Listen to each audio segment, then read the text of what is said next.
Ini. Berapa banyak Bapak Ibu Saudara yang siap untuk belajar firman Tuhan pada hari ini? Yang siap boleh sama-sama katakan amin. Dan saya ajak kita menyambut firman Tuhan. Kita berikan tepuk tangan yang paling meriah untuk firman Tuhan yang luar biasa. Karena firman Tuhan adalah kebenaran. Hari ini saya ingin menyampaikan sebuah topik firman Tuhan tentang integritas. Nah, kata integritas ini sering kita dengar, sering dibahas, tapi ternyata dalam kenyataannya tidak banyak yang menghidupi integritas. Bahkan kalau ditanya kepada beberapa orang, menurut kamu integritas itu apa sih? Gak banyak orang yang bisa menjawab dengan benar. Nah, kalau banyak orang yang gak bisa menjawab dengan benar, berarti mereka tidak mengerti dengan benar dan sulit untuk melakukannya. Saya mempelajari, mendalami tentang integritas dan juga menghidupinya. Dan akhirnya kami jadikan ini nilai di dalam gereja Tuhan yang kepadanya saya dipercayakan untuk mengembalakan. Dan hampir setiap tahun kami membahas tentang integritas untuk kembali mengingatkan jemaat. Tentunya dari sudut pandang yang berbeda. Dan hari ini saya ingin membagikan topik integritas dan saya berdoa biar ini bisa memberkati Bapak Ibu Saudara. Nah, kalau kita lihat kata integritas dari Kamus Besar Bahasa Indonesia, diberikan sebuah definisi yang cukup panjang dan itu cukup membingungkan. Saya coba bacakan. Integritas adalah mutu, sifat, atau keadaan yang menunjukkan kesatuan yang utuh sehingga memiliki potensi dan kemampuan yang memancarkan kewibawaan, kejujuran. Dan kalau baca definisi ini kan panjang sekali.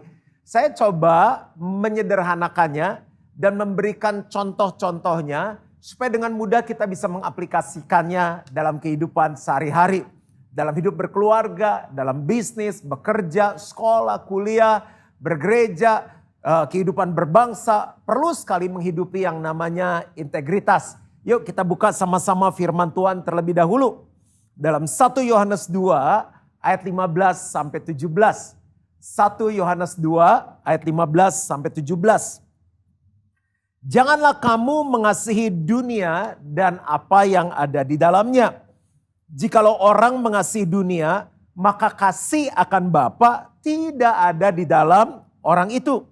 Sebab semua yang ada di dalam dunia, yaitu keinginan daging dan keinginan mata, serta keangkuhan hidup bukanlah berasal dari Bapa, melainkan dari dunia.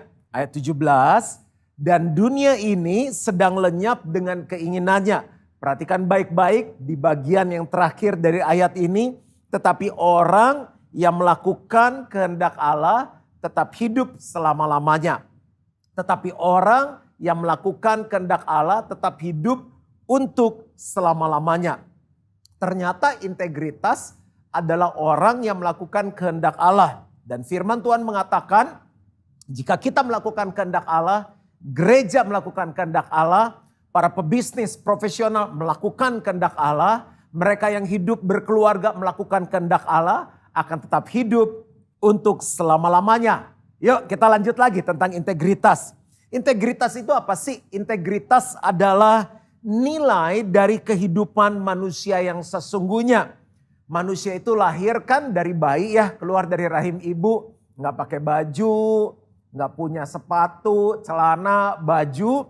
Apa yang membuat manusia itu bisa bernilai? Manusia diberikan pendidikan, diberikan baju, diberikan fasilitas oleh orang tuanya. Dan waktu manusia itu bertumbuh, orang cenderung menilai seseorang dari tingkat pendidikannya, dari keahliannya, dari rumah dia tinggalnya di mana, daerahnya apa, rumahnya sebesar apa, mungkin dari mobil yang dikendarai, mungkin dari jumlah uang yang ada di account-nya, di banknya, dan banyak hal. Semuanya sifatnya yang fisikal dari sisi materi. Tapi ternyata integritas adalah nilai dari kehidupan manusia yang sesungguhnya, yang ada di dalam saat dia melakukan kehendak Allah. Lanjut lagi. Integritas adalah fondasi kehidupan. Nah, orang yang melakukan kehendak Allah, sebetulnya dia sedang membangun sebuah dasar dalam kehidupannya. Masih ingat dalam Matius 7 ayat 24-27 tentang dua macam dasar? Di dalam kehidupan hanya ada dua jenis orang. Orang bijaksana dan orang bodoh. Dua-duanya membangun kehidupan. Apa yang membedakan? Dasar di mana mereka membangun kehidupannya. Orang bijaksana membangun hidupnya di atas batu karang, yaitu Yesus. Bagaimana caranya membangun hidup di atas batu karang? Mendengar firman dan melakukannya. Klop sekali dengan ayat yang tadi. Mereka yang melakukan kehendak Allah tetap hidup selama-lamanya. Akan ada hujan, akan ada badai, akan ada banjir, tetapi rumah itu tetap tegak dan tidak ada kerusakannya. Sebaliknya, orang yang bodoh, orang yang membangun hidupnya di atas pasir. Pasir menggambarkan sesuatu yang mudah berubah. Keuangan mudah berubah, musim mudah berubah, orang mudah berubah. Hari ini bilang ya, besok bilang tidak. Hanya firman Tuhan yang tidak berubah.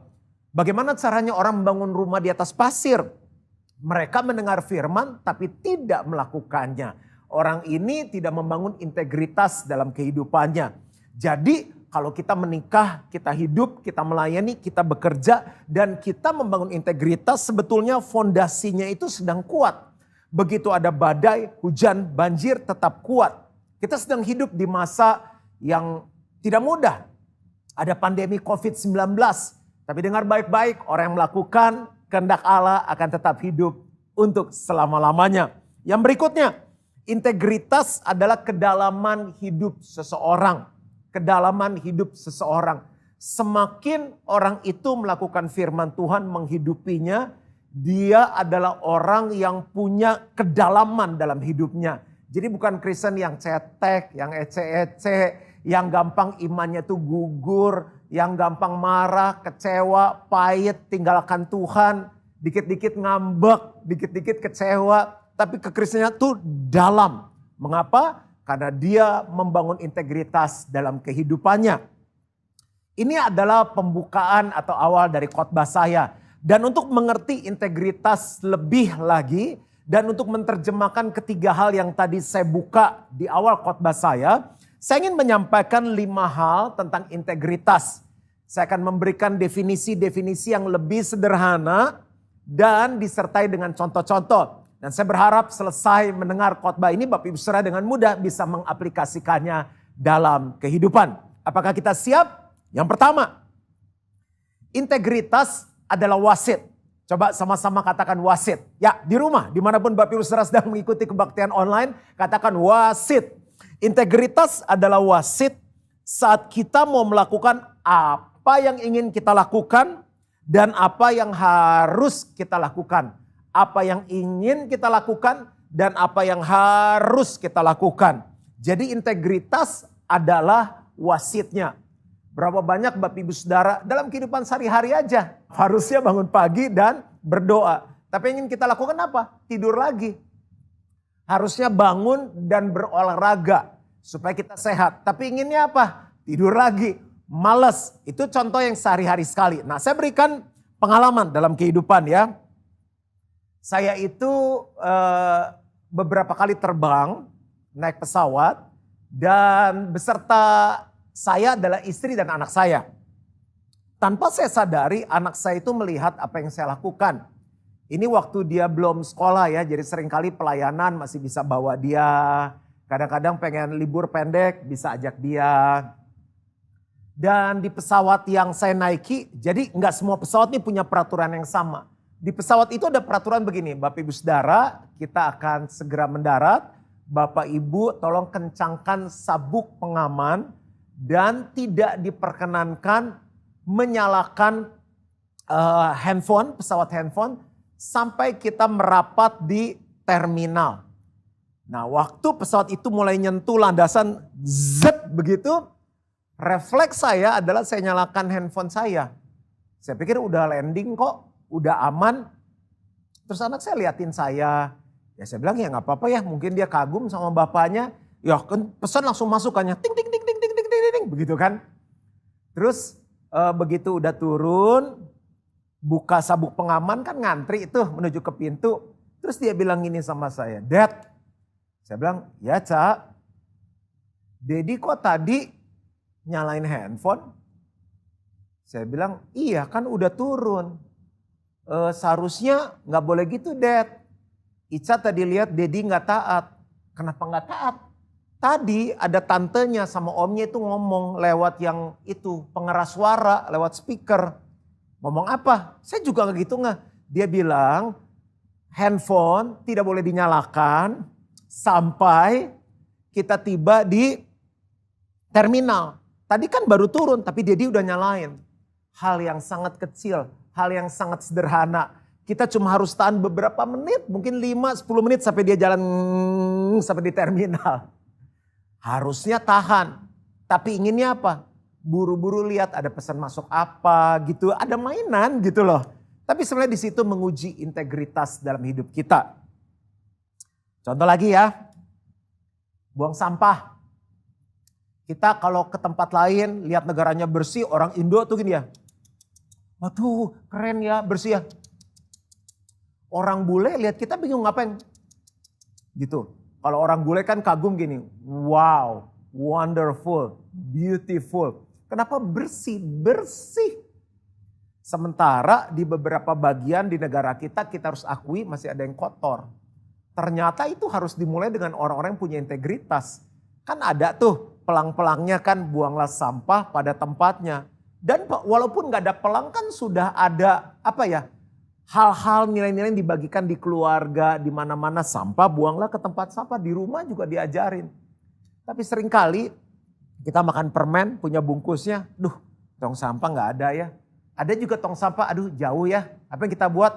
Kita untel-untel tuh apa ya. Di kriwil-kriwil begitu terus dibuang, teng gitu kan. Nah hal kecil, kita pikir udahlah cuma satu doang. Lah kalau berapa ya 200 juta orang Indonesia berpikir seperti itu, jadi apa Indonesia? Jadi integritas adalah wasit antara apa yang ingin kita lakukan dan apa yang harus kita lakukan. Haleluya. Yang kedua, integritas adalah pilihan antara membenarkan segala cara dan menggunakan cara yang benar. Integritas adalah pilihan antara membenarkan segala cara dan menggunakan cara yang benar. Contoh, di Jakarta di bioskop tertentu ada peraturan dilarang membawa makanan dan minuman dari luar. Jadi satu saat papa saya, anak saya, istri saya sama pengasuhnya kita mau nonton. Saya terlambat, jadi mereka udah duluan makan, jadi saya makan buru-buru tapi gak dibeliin minum. Jadi saya pergi ke counter. Kita beli ke counter, saya beli minuman kemasan itu kan. Minuman kemasan, anak saya bilang, "Dad cepetan, kita terlambat," katanya mau nonton. Begitu mau masuk ke pintu bioskop itu, dari jauh saya udah lihat. Ada peraturan tadi kan, di pelang begitu kan. Dilarang membawa makanan minuman dari luar. Pikiran saya langsung bekerja. Baru beli minuman, belum diminum. Terus kalau beli lagi di dalam, itu juga mahal kan minuman kemasan di bioskop. Bayangin cuma gara-gara air minum kemasan. Tiba-tiba saya bisa mata saya ngelihat tasnya pengasuh anak saya. Kan ada tas tuh bawa susu, bawa segala macam gitu ya. Saya bilang saya selipin aja kan termasuk minuman baik. Tiba-tiba di dalam itu ada apa ya, nggak sejahtera di dalam itu ya. Jadi kayak ada suara gini, aduh cuma air mineral, air kemasan, paling lebih mahal berapa ribu rupiah. Masa cuma gara-gara begitu kamu mau melanggar peraturan? Nah ini integritas mulai bekerja. Jadi daripada membenarkan segala cara, saya masukin air mineral saya ke dalam tas. Saya pilih apa? Saya titip di situ dan apa yang terjadi kan saya haus, saya mesti minum kan. Jadi saya beli lagi di dalam. Tapi paling tidak saya belajar hidup dalam integritas. Satu contoh lagi. Jadi ini awal-awal kita berangkat belajar sama-sama ke Hillsong Conference di Sydney di Australia. Jadi ada berkat, kita nabung. Seringkali saya ajak pemimpin-pemimpin giliran untuk ikut ya. Nah ada sepasang pemimpin, dia belum pernah ke Singapura. Pas pesawat saya itu, pesawat yang kita tumpangi itu mampir. Jadi saya bawa satu orang leader turun yang belum pernah ke Singapura. Nah, saya tuh cuma booking satu hotel dan di hotel itu ada dua tempat tidur. Karena memang waktu kita booking ya untuk 2 orang. Di pemikiran saya adalah begini, saya bisa tidur sama istri saya, lalu orang itu bisa tidur di sebelahnya. Atau biasanya adalah spring bednya bisa diturunin. Tapi Bapak Ibu Saudara denger nih, jangan ketawain aku loh. Jadi waktu saya check in, kan semuanya ini udah siap koper, dia tanya, berapa orang yang mau check in? Loh, kan nanyanya sederhana, tiba-tiba di hati saya gini, dek. Kan tinggal jawab aja 3 orang yang mau check in kan. Itu mau jawab susah. Saya tahu nih ada U di balik B. Ya udah saya polos saya bilang 3 orang. Loh, dia bilang ini kamarnya buat 2 orang. Oh, saya bilang gak apa-apa, kita muat kok buat bertiga gitu. Dia gak tahu kita orang Indonesia kan. Oh, dia bilang gak bisa. Bapak Ibu kalau mau untuk 3 orang, Bapak Ibu harus sewa extra bed lagi. Dikasih tahu harganya. Di hati saya kan sayang banget ya kan nyewa extra bed. Bayangin tuh, nyewa extra bed sayang. Oh, dia bilang gini, saya punya solusi lagi. Nah, di hati saya bilang gini, nah ini baru benar nih resepsionisnya. Dia bilang gini, Bapak sewa 1 kamar lagi katanya. Kita kasih harga yang oke lah katanya. Tuh, orang extra bed aja kita rasanya mau bayar kok, sayang ini disuruh sewa 1 kamar lagi.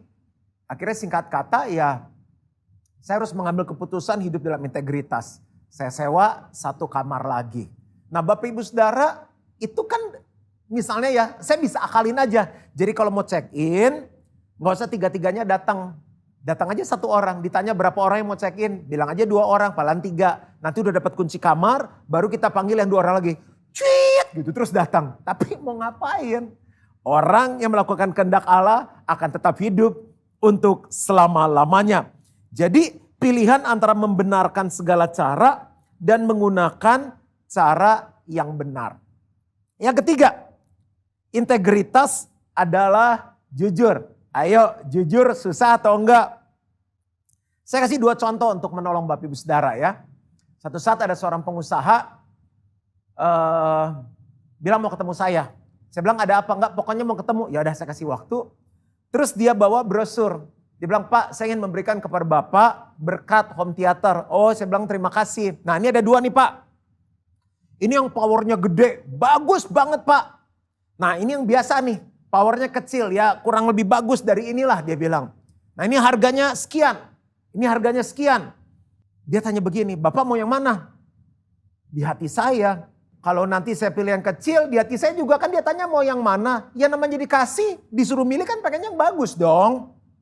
Terus kalau saya nanti milih yang biasa, sayanya juga gak happy.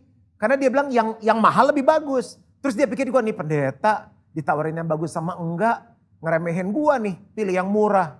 Kalau saya pilih yang bagus, yang mahal dia bilang nih pendeta nggak tahu diri juga nih, dikasih milihnya yang mahal, bingung kan?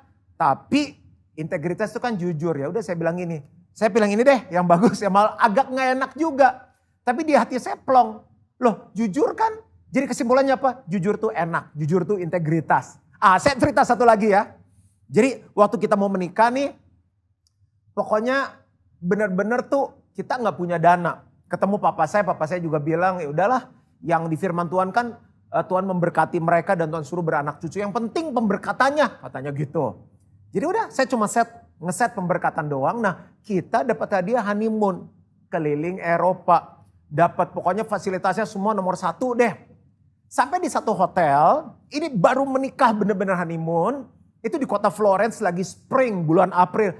Udara sejuk-sejuk gitu, terus pengantin baru. Jendela kebuka di atas bukit, kelihatan pemandangan kota Florence. Lagi santai-santai berdua gitu kan ya. Istri saya tanya, ini bicara kejujuran ya. Sayang, kalau aku mati, kamu kawin lagi enggak?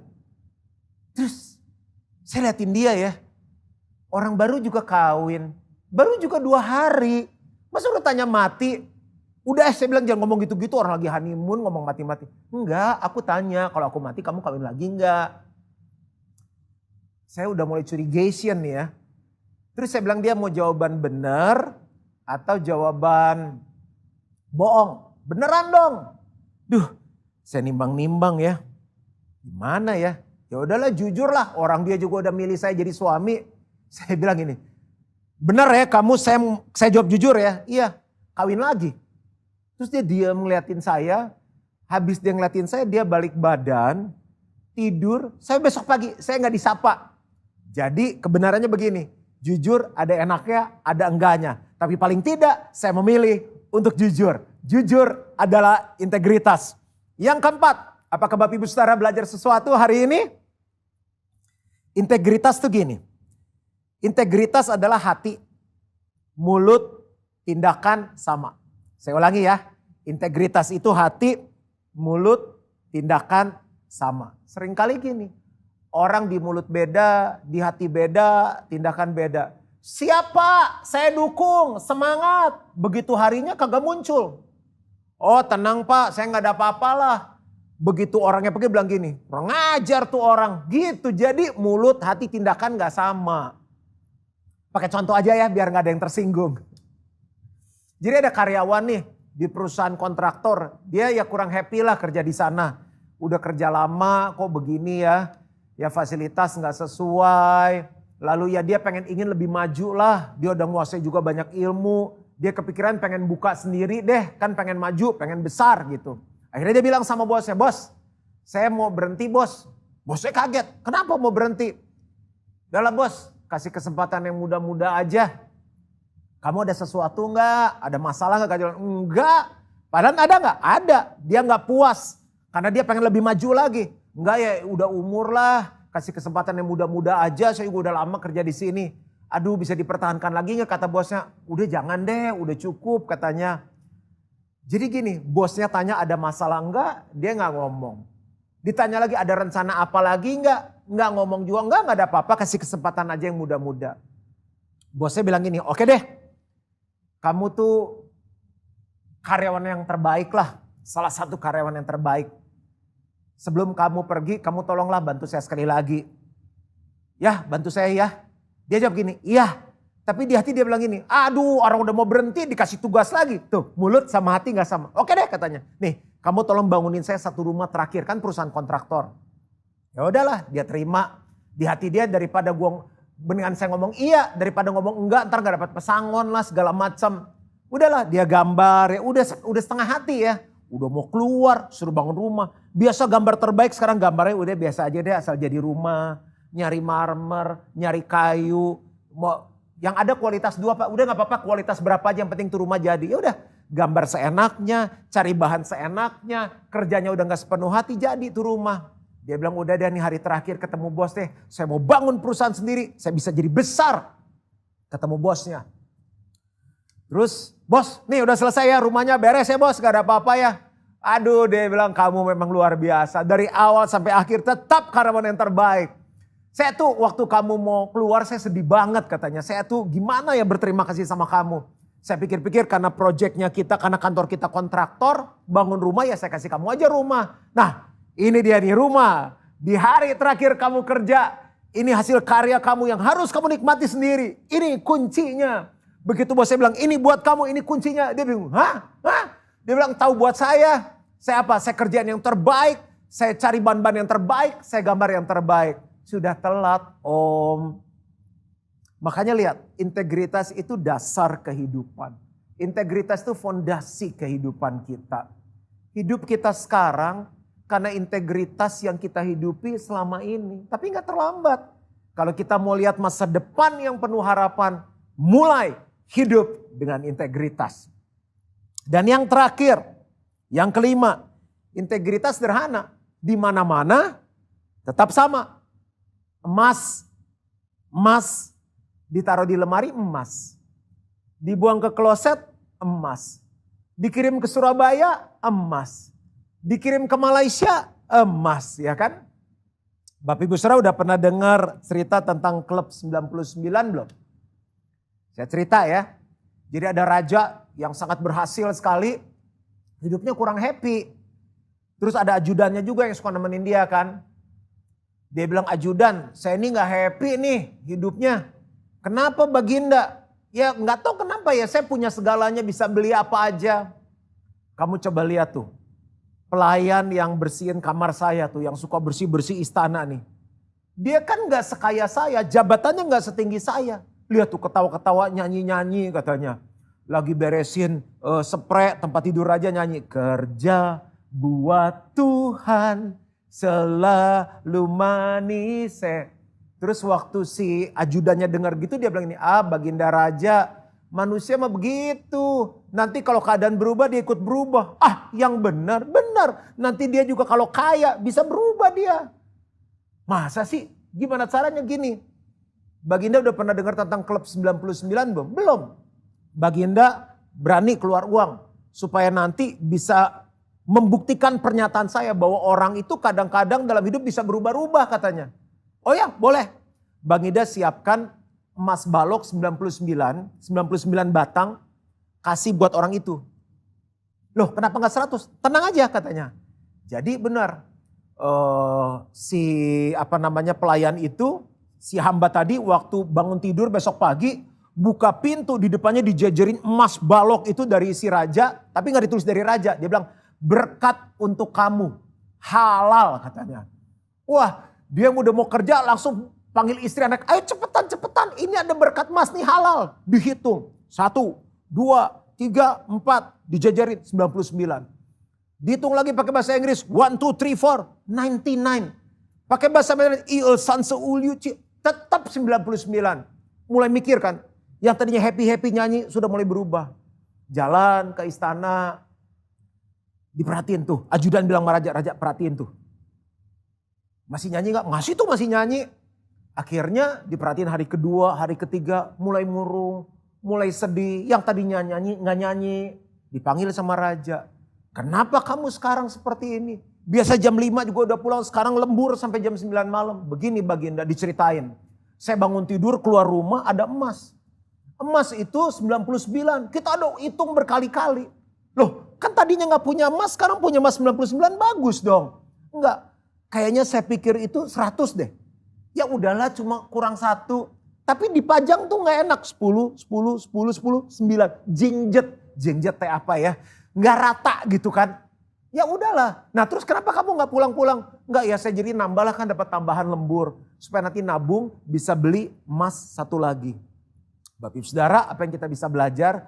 Dulu gak punya emas, happy, ketawa-ketawa, enjoy life, pulang jam 5 sore, main sama keluarga. Sekarang dikasih emas yang namanya hadiah, bukan beli sendiri, hidupnya berubah. Murung, kerja, lembur. Integritas adalah di mana-mana tetap sama. Saya sama istri sering evaluasi ya. Jadi saya tuh sebagai suami gimana, sebagai ayah gimana, seringkali informal. Terus waktu saya tanya, sayang menurut kamu tuh aku gimana sebagai suami? Kan misalnya anniversary, year end gitu kita evaluasi. Dia bilang kamu kalau sama orang lain suka beda ya. Sama aku suka beda. Loh bedanya apa? Nih dia bilang ya. Kalau kamu nih ngangkat telepon dari orang lain gini. Halo, ya apa kabar? Shalom.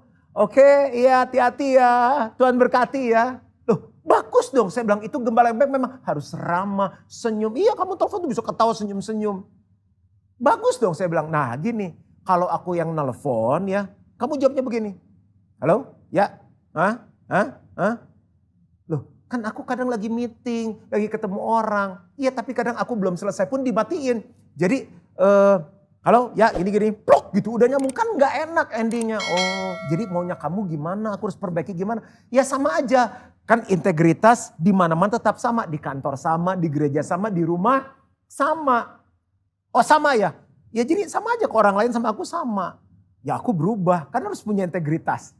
Jadi jangan sampai di gereja beda, di di kantor beda, di rumah beda. Nah gitu. Jadi sekarang kalau istri saya telepon, I love you. Tutup, enggak kamu tutup dulu. Tutup, kamu tutup dulu. Dia tutup, klik, baru saya klik. Problem solve. Jadi man of integrity. Udah ya? Dan kita udah belajar integritas, sekarang masalahnya adalah bagaimana kita menghidupinya. Selamat menghidupi dan selamat menjadi orang yang berintegritas. Tuhan memberkati. Mari kita berdoa. Bapa yang baik, kami sudah mendengar firman Tuhan. Roh Kudus tolong kami untuk menghidupi firman Tuhan. Karena kami tahu orang yang melakukan kehendak Allah tetap hidup untuk selama-lamanya. Biar semua jemaat yang mengikuti kebaktian online ini menjadi anak-anak Tuhan yang hidup dalam integritas. Aku minta ini di dalam nama Yesus. Dan semua yang percaya sama-sama katakan, amin. Tuhan memberkati.